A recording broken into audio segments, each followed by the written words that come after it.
All right. So this panel is branded. Sponsored by JPEG. We're gonna do a hostless format. So basically, we just gonna come up with topics, and we're just gonna bounce off each other. And I hope you enjoy it. So first, we're gonna talk about the cultural expression. So what is cultural expression, right? So cultural expression means the expression that could be considered as cultural. As long as the expression can, carry the meanings, values, or identity, then it could be considered as cultural. And within this topic that we want to discuss is also about crypto cultural expression. So how would it impact, like the creative process and so on and so forth. So the first topic that we're going to talk about is the economy a mean or an end to the culture building process? Anyone want to take that? Is it a means to an end, maybe? Getting all Machiavellian here? I think both, actually. I think both. There are many artists that actually play with the market and that, use the reactions of the market, Pac being one of them, and how he plays with, not only the demand, but also, develop the token and, everyone making their own conclusions on the tokenomics of it all. So it can be both. The cool thing about the JPEGs or the NFTs and this particular cultural scene, everything that the NFTs and Ethereum have created is like that everything can be, like basically everything can be possible. Ethereum is an open platform where you can build everything and anything on top, and anyone can build as well. So when the playing field is so open, then everything else should be as versatile. But the question is it that open? Is it diverse? Looking at this, no offense, sorry. It's so hard. Okay, it's just a bunch of men. Yeah, that is, maybe and the two of us. I think it's diverse enough, because it covers everyone from financiers to basement dwellers. It doesn't fictional, anon characters as well. Whether it's, it also covers a really wide geography, there's people in the Philippines playing with Axie Infinity, and there's people in Argentina, depending on DAI because we can't cope with the inflation. So I do think it's diverse. The developer community might be a little bit manly, but that's it. Makes sense. What do you think? I think a lot of times in the crypto world, we think we're reinventing the wheel when we don't need to. And if we take a step back at the art world, the relationship between money and art is as old as the history of art itself. If you think about an important phrase introduced by an arts writer in the 20th century, Clement Greenberg, he talks about the umbilical cord of gold that exists between patron and artist. And we can just sort of visualize that image, right? The umbilical cord is integral between both parties. It's one of gold because, frankly, money rules the market. Artists need money to produce. Patrons have capital to deploy. It's an ambivalent and complicated relationship, but it's always existed. I think we're only seeing that in a more transparent form in the crypto space because those that can deploy capital aren't just restricted to the financial elite or royalty, if we're talking about 16th, 17th, 18th century art, but actually every single person who's interested in aesthetic objects. But the financialization of art is not a new phenomenon. It's always been there. So if we were to be talking about diversity, you have 3 NFT project co-founders and you have a token VC partner here. So I think that's a good amount of diversity we can get on a panel session. To me, I think when it comes to capital and culture and art, I think specifically when it comes to crypto, it just accelerates things a lot faster than traditional capital. If you think about things when you back an NFT, maybe you consider the cost and price of the NFT in Ethereum, And if you have bought Ethereum at $10, what is like 100 ETH to you, right? So that amount of acceleration that you can get from the crypto community, from the capital from there into the art space is just so much faster than traditional capital space. Yeah, actually, one thing that I've been thinking about is that we have this, new type of economy, right? We have new fund like flowing into crypto space, in the NFT space, but initially the human creative process, historically, we can never optimize that. We can only optimize the production process. So for example, I don't know, like Picasso, come up with his idea of this amazing painting, right? Or someone is like, okay, I want to do this NFT project. So the process of the mind, it cannot be optimized. But you can optimize, you can use different tools. Now you can maybe use computer, you can, of course, hire people and so on and so forth. But what is the impact on this? Is this only the impact on the process of the production rather than the creative process itself? We had a cue that if somebody raises the mic, it's the next person's turn to talk, and three of us did it at the same time. Okay, so I go back to the same concept of acceleration, right? So in the past, let's say you're building like an art sculpture and stuff like that, you may have to spend some time finding the resources and the funding for you to do that. But today, for example, I'm from Mirana Ventures, and we are part of the venture part of a BitDAO. We recently did an activation. What we did was a little bit bold. We blew up a Lambo in US last year, and then we took out the pieces, we fractionalized it into NFTs. The project is called Car. So if you think about it, let's say before crypto was in this picture, how long would you think you have to go around pitching people that, hey, I want $500,000, I'm going to put explosive around it, I'm going to blow it up, record everything in slow-mo, and I'm going to fractionalize 8,888 pieces and sell it off to people. It's probably going to take I don't know, a gazillion years for you to find someone to do that, right? But in this space where there is a certain kind of culture of exploration, a culture of supporting artists and stuff like that, especially in the crypto space, it took us less than 2 weeks to find the sponsors to do that, right? Of course, we're one of the sponsors ourselves, but yeah, it took us less than 2 weeks to find other sponsors. So it accelerates the process, and because when you have a faster process and you can demonstrate an art piece, you can move on to challenge yourself creatively on the next art piece. So the whole process of brainstorming and building out more amazing stuff is also accelerated. So not just the process itself, but also the ideation, conceptualization, and everything beyond just getting the tools involved as well. So I think that helps with how fast you go from version 1 to version 2 and 3 and 4 and 5 compared to outside of the crypto space. Yep. Your question was about the creative process not being possible to be optimized, right? But we work with DeFi very closely to DeFi, and from the example of DeFi, you can see how the optimization of the complex financial schemes that they have been creating, and and the creations that come after the creations, you can see that, of course, the creative process of the human might be, a little bit constrained, but the creative the group of humans that are able to create different ecosystems, that's almost infinite. So I don't think we should talk strictly by the creation, by creative process, defining it by a human, because that's no longer the case. Of course, you can also develop tools. You see the DALI tool, what was it, text to image, or Midjourney, and they're incredible tools. Of course, you depend on how good is your prompt for that. So that means that it's tied to, the human's creative process. But when you look at examples like DeFi and ecosystems also like Loot, you notice that the creative process is elsewhere. Maybe there's some distinction to be made here between individual creative process and group creative process. And currently, since we have internet, right? For example, coming up with some really complex DeFi strategy, now you're not limited to someone in your village anymore.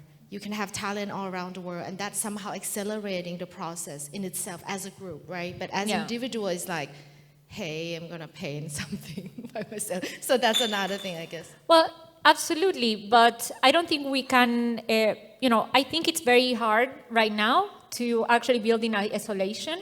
There's always of course, the human need for connectivity.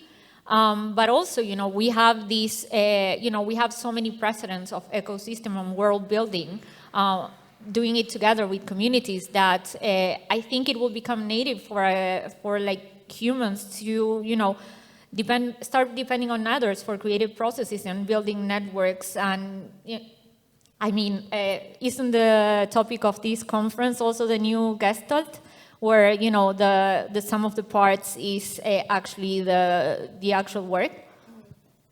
Yeah, true. I agree. I win.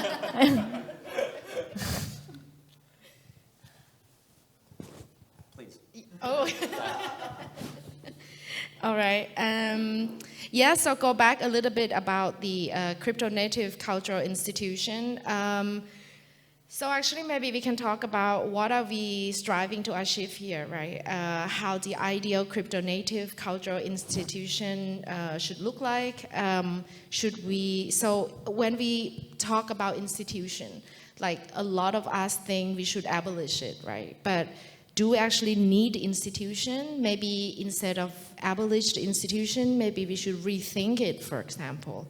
How would it look like an ideal, crypto cultural institution? Yeah, I mean, I think institution is a word. It can be appropriated and redefined as we want it to. For some context, I think last year in Singapore, where I live, I observed midway through the year that basically every social interaction I was having involved the conversation of NFTs. People may not have bought any NFTs, but they saw the outrageous price for the Beeple work, they were seeing punks in the market, they were seeing apes in the market, and they just had to speak about it. But their only conversations around NFTs as an artifact was around price. Not around aesthetics, not around curation, not around history, not around context, but around price. And my team and I, we had a very simple observation. What if we actually took the effort to be much more rigorous about thinking about JPEGs, not just as objects of hype, but actually situating them in the larger art historical canon. This is why, by the way, the JPEG protocol is amazing. Thank you. It makes perfect sense. Meaning comes when it's relational, and you're allowing people to do that.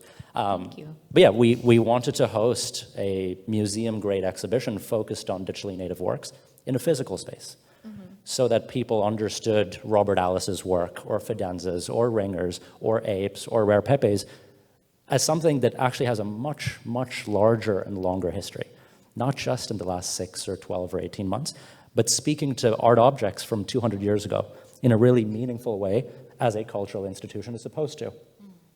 I'm not going to transition into shilling Co-Museum just yet, but I saw the U-turn there, but you didn't take it. I think, of course, I built a platform together with my colleagues here that is creating supporting actually creative classes that didn't exist before or that were very ad hoc by doing, curating, doing Twitter threads. So I do believe that there is a need to, institutionalized, not maybe, talking about like the institutions of the past, but just, inventing a new definition a new sort of paradigm for institutions. And because we do, I hate the meme, but we are so early. And, and we do need to support the creation of new creative roles as well that are able to support the artists. And artists shouldn't do all of the things here. They shouldn't do all the marketing, all the community management, the creative process. We're asking for a lot. And there's people that are, on the other end, as you said, that, are buying and selling, and that's about it for now. We need to create the curators, of course, but you also need to create people that can write properly. I think that Outland and Right Click Save are doing a great job at creating, this kind of critique. Obviously, independent critics, marketers, why not? And different people that are able to understand the space. The first thing that, when creating a Web3 institution, maybe in my opinion, it is to actually have crypto-native people on the task of creating those institutions. It's not, whatever model decides to launch an NFT, okay, I'm not naming any models, but maybe Bella Hadid. And she decides to create an NFT and an artificial society that's based on whatever values, without the knowledge that, those things are already happening. There are DAOs that are already doing that. There are Discord servers that are already doing that. You don't have to, start a DAO. You can start a Telegram group. You can start any kind of lightweight sort of setting where people are agreeing on a mission and then call that an institution. The important thing, back to that, is also one that we have been discussing as well at JPEG, and is how do you tell people which behavior is expected or which behavior is accepted within your platform. For us, it has to do with creating registries and people trying to feed those registries, but it also has to do with like for other things, content moderation, for example, or the common values. So I think that creating as well codes of conduct, self-regulated communities, reputation systems are things that a crypto institution should take into consideration before even starting. Yeah, I think it's an interesting point of kind of trying to define the roles and responsibilities of the crypto cultural institution, right? By perhaps like offloading some bureaucratic work from artists and participants of the ecosystem, and also maybe setting the norms, like what's to do and what's not. Would you like to add on that? Yeah, so I think when people talk about institutions, the first few things they maybe will come to mind would be like processes, rigid structures, inflexibility. But if you have been more involved with the DAO space, I think there is the other spectrum of it where it's more about community coming together with a common shared belief and each of you trying to provide to that DAO what you're good at. So one of the main things when we look at investing into like a brand new NFT projects from the investor head is like how diverse the group is. Like, do you have everybody in the same space, or you have someone from this country, someone from another country, handling different aspects of the project? And personally, from experience from both deployment of capital perspective and working with founders, it's very clear that the more diverse you have people coming from different areas, the different type of cultures blending together, the outcome of the project is always a lot more fascinating, right? So when you look at providing the right resources individually into a common shared goal, it becomes somewhat like a self-governing institution, very different from the traditional institutions that we kind of like envision, but it is still good to have like that framework or like common shared vision and goals that we should be working towards as well. I want to sort of push back on a point that you made around cultural institutions that are made by crypto natives. I think there are far too many projects that exist in this sort of bubble or silo that is crypto native. For me, it's critical that especially when we're talking about art production or art consumption, the most interesting things happen in collisions of worlds. We actually need more platforms and infrastructure to engage between the traditional old world and the cutting edge experimental stuff that's happening on chain by artists today. For that, I think so many different layers need to be built. There needs to be a layer around education as to why things that are being produced by artists in a digitally native fashion today aren't necessarily unprecedented.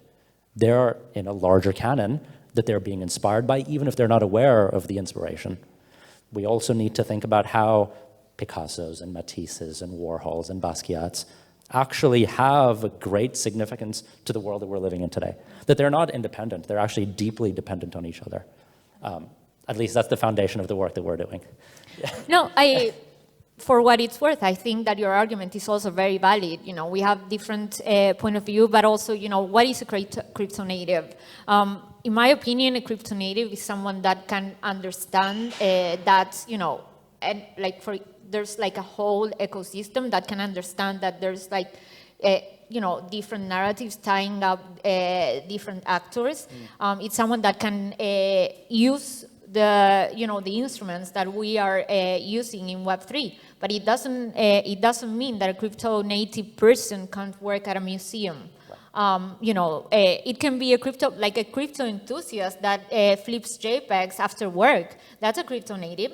So and maybe they have an incredible career in curation in a traditional museum. So it's a very broad sort of category.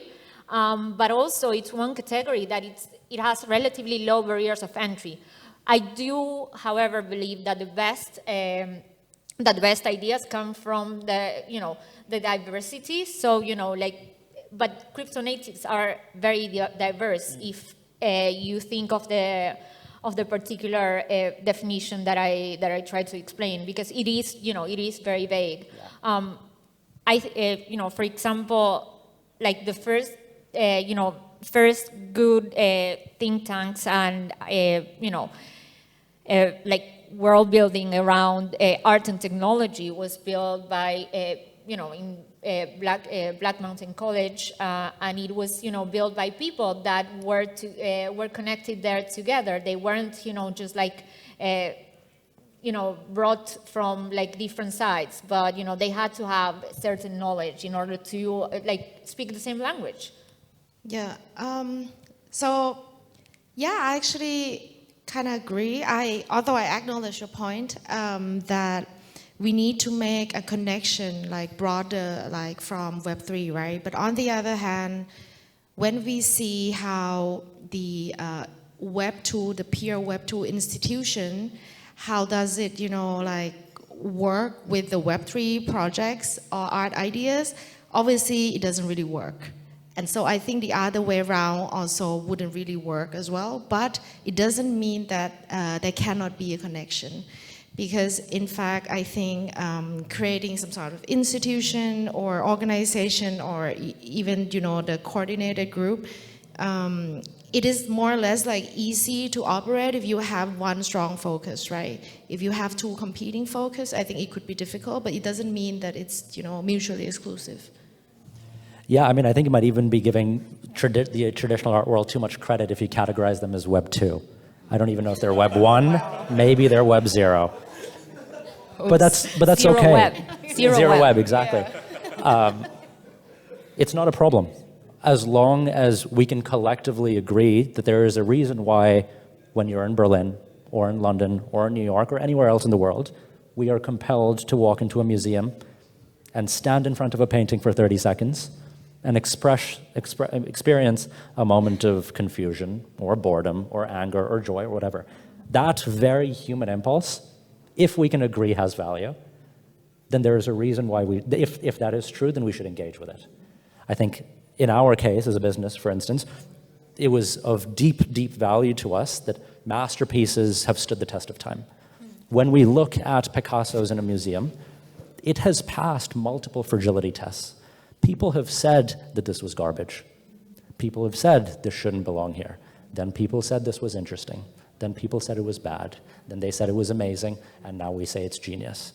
But it's gone through a life cycle that, frankly, no NFT project has. Because NFT projects, at the end of the day, if we're being generous, are a decade old.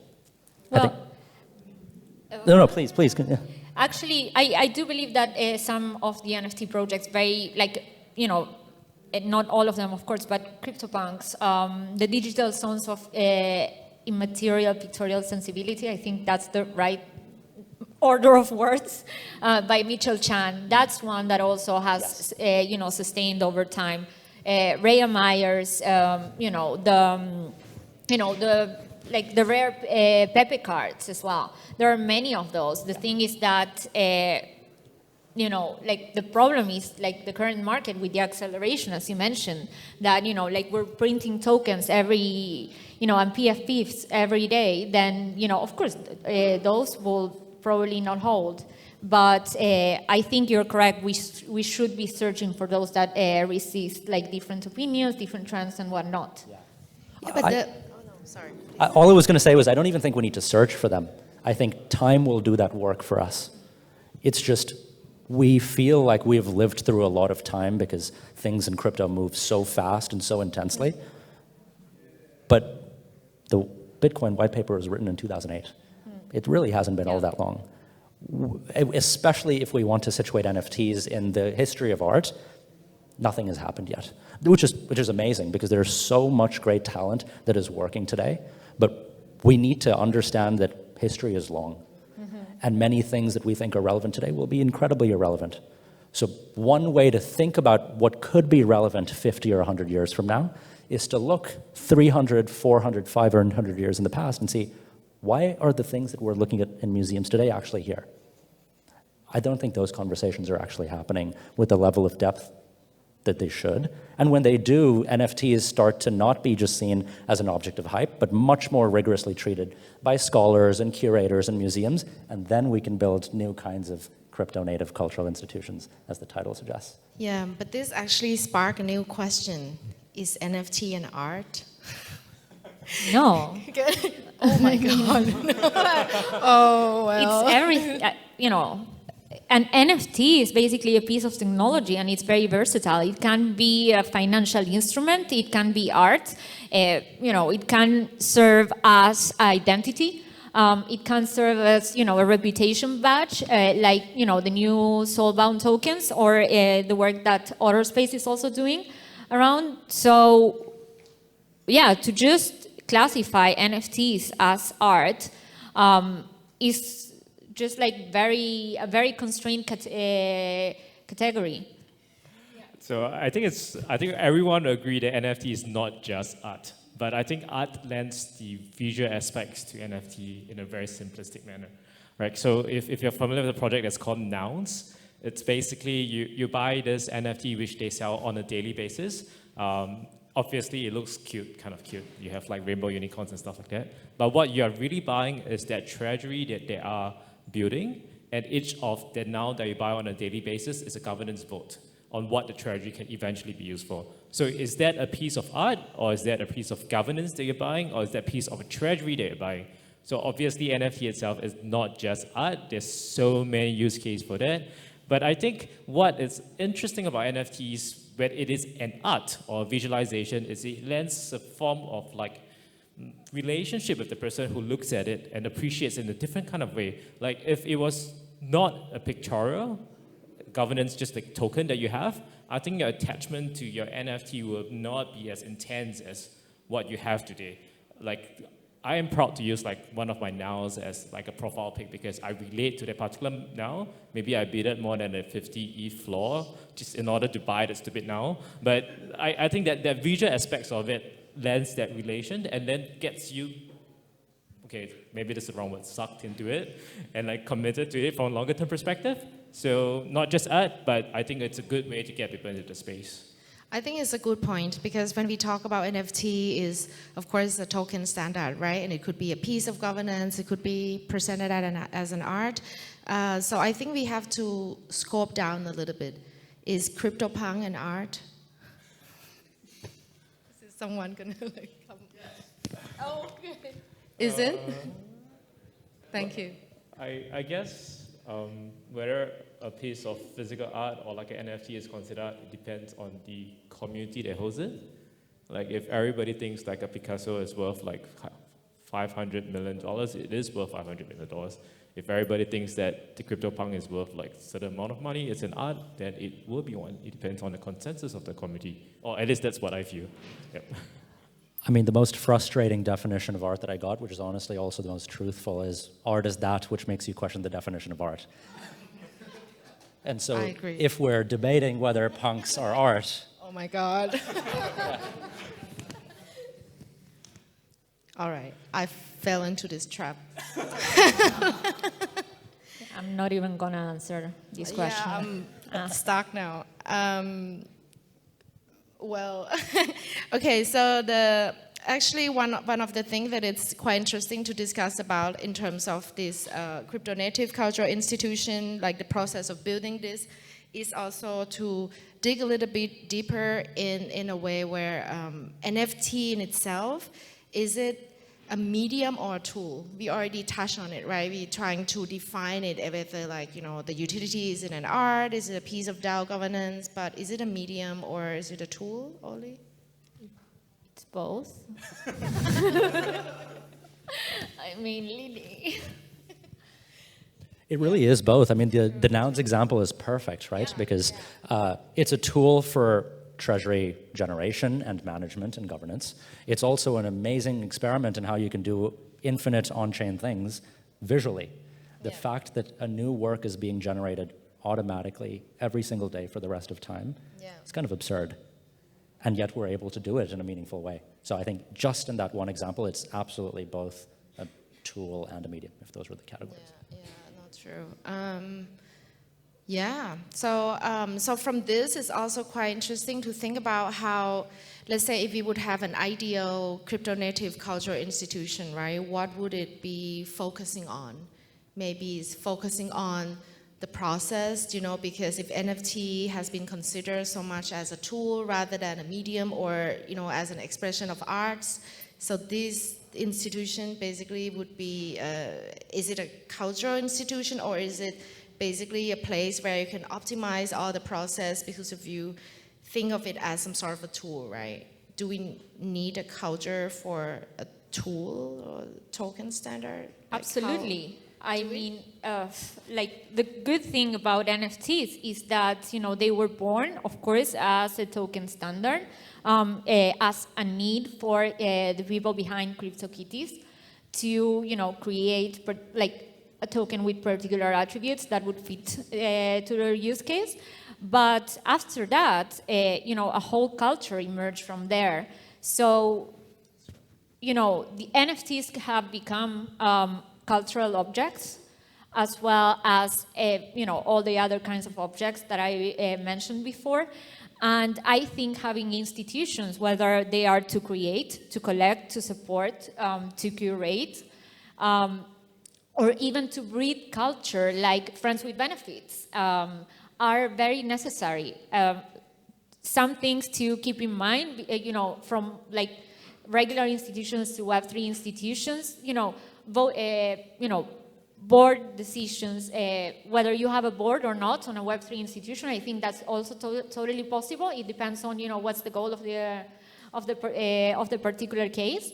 But, you know, having open governance with open proposals and transparent voting, having like a common treasury that can be dispersed and, you know, that people can keep track of, having open inventories that can be created via, you know, ENS subdomains, and similar things where, you know, we're using our own tools to create solutions for that particular institution, then, you know, that's how the institution can, you know, learn what better to support, create, curate, or whatever. This might be an appropriate time for me to take my jacket off and reveal the name of our business. I couldn't agree more with what Maria said, and also just we absolutely are at the cusp of building radically new kinds of cultural institutions that we've never seen before. The approach that we're taking as co-museum is really looking to the past before looking to the future. We want to put masterpieces back in the hands of the public so that we don't just have to go to publicly funded museums or private museums or billionaires' collections to be able to access great works of art like the ones we've discussed, but actually that both as a store of value for those that care about art as a financial asset class and as cultural objects that represent what humanity stands for, we should be able to collectively own and view and experience great works of art. We're trying to do that by bringing liquidity to perhaps the most illiquid market there exists in the world, and from there introduce a whole new set of governance mechanisms so that curation, art production, art conception isn't just restricted to the elite in their wonderful gate-kept worlds, but actually entirely through the wisdom of the masses. That level of access was never possible before because we didn't have the tools, we didn't have the cultural consciousness, and now that we have both, we can actually do it. Are you fractionalized physical art? Yes. So we are acquiring and tokenizing great works of art, like Picassos and Banksys and Basquiat's, but instead of issuing them as NFTs, we issue them as fungible tokens that trade as small market cap coins on decentralized exchanges. So that if you're someone who has $10 and you want to invest that in a Picasso, you can do that just as equally as someone who wants to invest $1 million in the same painting. And both of you are rightful owners of the underlying asset. What do you think about the speculation in this market? Because basically, when we look at contemporary arts, right, it is a function of the actual financial market. And I also kind of tend to think that NFT art is also a function of the DeFi market, right? And so basically, simply money that flow into NFT is actually also coming from DeFi. And there was even a research that is about 14 times more the price of NFT that it would rise up when the DeFi market is up. You know, so basically, I'm not too sure about the downward exactly, but 40 times downward as well. Right. 40 wow. times up, 40 times down. Are we like reading the same research?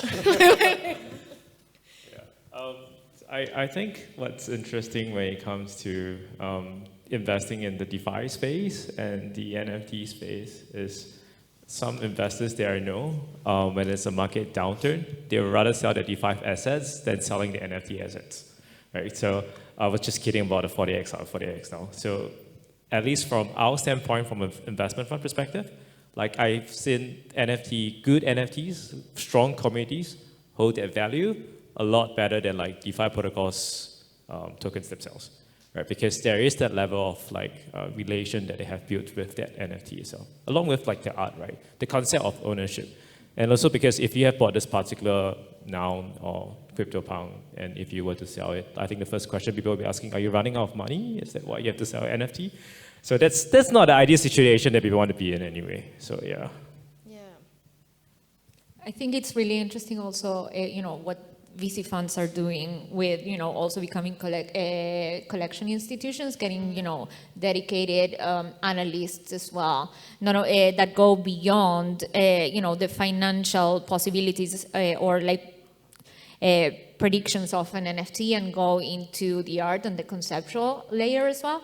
And I think that's great because it's also a further testament that basically all institutions can be, can take many forms and can have many branches, which obviously that's the case, you know, for what it's worth, we didn't invent anything. Facebook has an art collection as well as, you know, Gucci having an art collection and, you know, like laboratories have art collections as well. So we didn't invent anything, but the fact that all of this is being done also quite in the open because everything is traceable, I think it's, you know, like a really interesting paradigm as well. Yeah, I agree. So I go back to David's point. I think it's super interesting in a way where when you talk about like NFT, the impact of the price, like in a different market situation, right? NFT is initially an asset that, well, it's very different than DeFi because it has passion in it, right? So you can like the asset that you hold. Have you spoken to Bitcoin maximalists? Oh, wow. I love my shit coins, actually. I feel very strongly about my shit coins. Okay. So. I missed the point here, guys. So,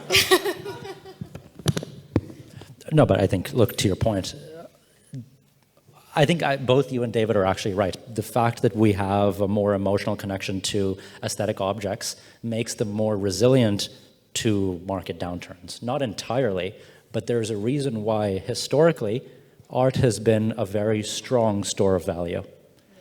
When people want to park their money somewhere, they choose paintings. And oftentimes, blue chip works have been uncorrelated to equity markets in times of crisis. Now, I don't know if that's entirely true for NFTs, but what we are seeing in the current market downturn is that blue chip projects will go down in their price floor, but not to the same extent as many other altcoins in the market.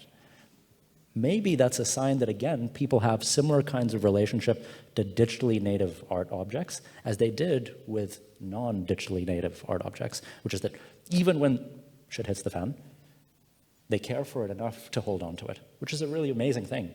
Now, if we can give that access and privilege not just to the wealthiest in the world, which frankly now, with apes and with punks, only the wealthiest in the world can access, but every single person who both wants a store of value and something that they can feel passionate and emotional about, That's an incredible thing. We want to do that. How do you, because we know like usually when we fractionalize work, right, they're always like considered as a speculative asset, let's put it like that. How, like, as a normal, like, normies, like me, for example, and I want to get in, let's say I love this piece of art, but I cannot afford it. I want to be one in 10,000 who own this. How can I rightly assess that, well, this is, of course I like it, right? But it's not that I can have it hang on my wall. So it's very different, right? I mean, I know that I kind of like own this one piece of it, but like, how can I assess as a consumer, you know, do you have like a framework that can help? We have a physical museum that every token holder can access for works that they own. So you can walk into a space and say, hey, I own this Picasso that's here. That's mine. Oh, wow, that's really interesting. What's the name of your project again? Co-museum. Well, actually, I do have a questions like for the panelists or even the audience itself. Like, if you have bought an NFT before, and if the NFT value that you of it at this point of time is less than what you have initially bought it, would you hate the NFT? Like, go from like absolutely loving it, say like this is my NFT, to like I shouldn't have brought this crap. I'm only down all the time, so that's my strategy. Okay. I'm joking. What does the audience think, maybe? Sorry? Any strong opinions that, you know, after you bought an NFT, you lost money on it, you hate it to the core? Or after you bought an NFT, even you lose money to it, you feel that it's worth it? I think a better question is, who has lost money?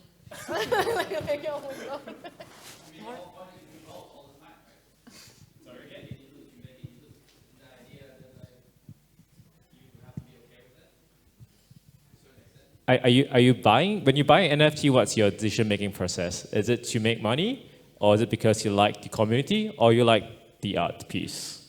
I think that very much depends on the particular piece of art or the particular piece of access I'm buying, right? So some I buy because I want access to certain communities. Others I buy because I want to display them, either at my space, my office, or my home. And others I just buy because I know I'm going to flip them soon.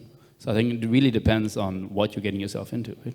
So after you buy it and then the value goes below your mint price, do you like just ignore it, or you like continue to be proud of it? I usually call my buddy and ask him what to do.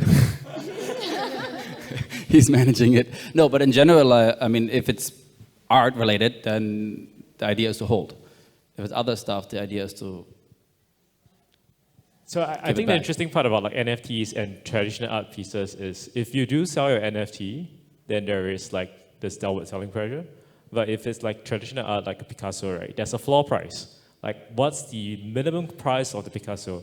But what is the minimum price of, say, I don't know, one of the NFT projects? Could be zero. But for Picasso, because of the history that comes along with it, the valuation, the people who are willing to pay for it, there is that floor price. But on the flip side, I think NFTs have this upper limit valuation of like almost nothing. It can go 4,000x, but there's no way that Picasso is going to go 4,000x because there is that upper band of valuation, I think. But that's not true, though. Like, paintings are going 4,000x. Picassos were bought for $200. They are selling for $80 million. Over a period of like hundreds of years. That's the difference. But it's not that it has a ceiling. It's just that it's a longer time horizon. So then back to the same point where in the crypto space, everything is accelerated, right? You can have like massive growth in terms of valuations for NFT or the pictures that you're buying, but you can also have massive decrease in the valuation of things you're buying. But at the end of the day, I think like it still goes, whether it's traditional art or like crypto art, NFTs, whatever, when it comes to valuation, it really depends on the hands of the community and people who appreciate it.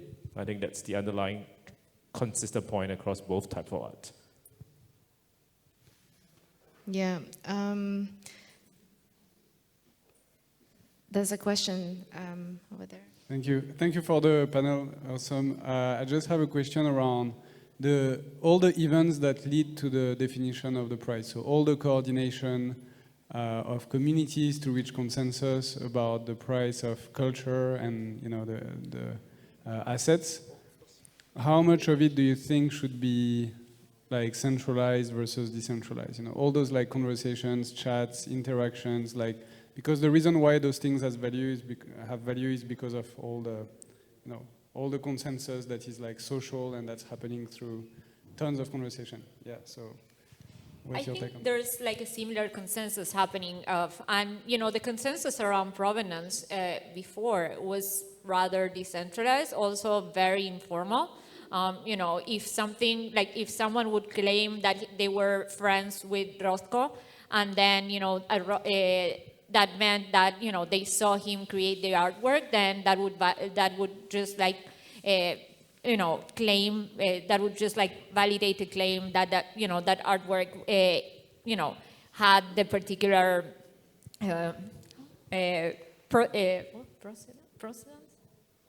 provenance. Sorry, I forgot a word. And that process was rather decentralized, where it was formed by friends, by museums, by historians, by people that would analyze the pigments and the canvases, and it was like a whole and it was and it is, of course, a whole operation. It's also one of the main business models for auction houses. So what dictates the price? It's like many actors in both the art world and NFTs. Of course, in NFTs, there's also, the added imagination. There's also trends that happen on the art world. So, I think it's, I think it's better to, to keep it decentralized, to your question. But at the same time, I think it would be really nice to get it a little bit, less accelerated. Yeah, but I really think the price of art, either is on, blockchain or not, is 100% perceived value, right? We usually do not account how much the paint costs, how much the, bus ticket of the artist's 20 trips. We never factor that in. It's never been a perceived, basically the price of this art. It could be, for example, the process of production that we factor in as part of the pricing, how to determine the price. For example, real estate, for example, you have to factor in the cost, the construction, the length of time producing it, right? But for art, I don't think that has anything to do with the final price, zero. It's really not about how much paint do you put. These two canvases, one has so much paint in it and one has very little paint. This one is more expensive. It has never happened like that, right? I think the question is a profound one, and it doesn't have a simple answer. I think valuation of any object, art or otherwise, is really consensus driven. The more people that agree that something is valued at X, it will be valued at X, whether it's diamonds or gold or the US dollar. It's just that art objects are much more subjective because they're singular, and we have to think about it in a much more concrete way than we do commodities at large. But in the art market, for instance, even in NFT markets, I can't tell you how many projects are strategically shilled in alpha groups to pump a price, make it valuable, dump, and maybe it's going to be resilient and it'll stay at the price that it's at, or it will flop. And in the same way, that's exactly how the art market operates too. You have collectives of wealthy people who are privileged in one way or another, determining what should be seen, what should be donated to museums, what should be in major retrospectives, and that ultimately gives value to objects. The craziest thing about the traditional art world is that that price ceiling, which I still think is infinite, by the way, is ultimately determined by only one person in the market at any given time. If I say I'm willing to pay $100 million for the thing you're selling me, it is now worth $100 million. That's kind of crazy. But what if, and to your question about whether appraisals should be centralized or decentralized, what if actually price discovery wasn't concentrated in the hands of a single billionaire, but actually 50,000 people who care about an art object because it speaks to them? and they determine what the marginal value of 1% of that painting is to them. Maybe it's $400, maybe it's $600, maybe it's $1,000. But one person isn't determining that. The market at large is. Yeah. I just want to Moonbirds, but also, no, I think, there's like something that you said that is, like really deep, as he mentioned. Basically, you can't price art based on time and materials.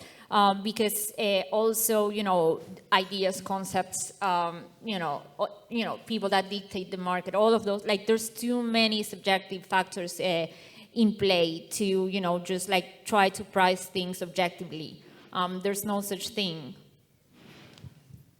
So for a quick closure, what's in one word, what's a non-monetary value of art that you guys attribute? Like I think one thing that's really interesting is that you guys talk valuation, price is the single determining factor of what makes art interesting. But Starry Nights on cell phone cases, right? Tons of people go to the Guggenheim to see it, and Bored Apes are everywhere. What's this one kind of culturally significant factor that you guys see attribute to art as a marker of success? Well, reputation of the creator, I think is very important, right? Let's see, imagine Banksy creating something new. Doesn't have to be great. It just have to be from him. Then I think reputation, apart from price, is one thing. Price is somehow a signal that, wow, maybe some other people think this is of high value. And then I think reputation. Do you guys have? Well, it's honestly quite a tough question, but personally for me it would be like consensus. The idea that everyone feels that it's something that is artistic, something that's different, something that is well done, right? So that's the concept of that one word that I have in mind. I think those artworks that are able to create a new, to let new culture emerge, or to change the paradigm, or to redefine the way that we see a particular concept, those are really valuable. I think my one word would be time. The best way to weed out noise from signal is time. The past or the future? It's all one and the same. In the future, it's, I like it. That's why we should hold on to our NFT. I have CryptoKitties. And I would like to close this panel at this. Holders, thank you for attending. Thanks everyone.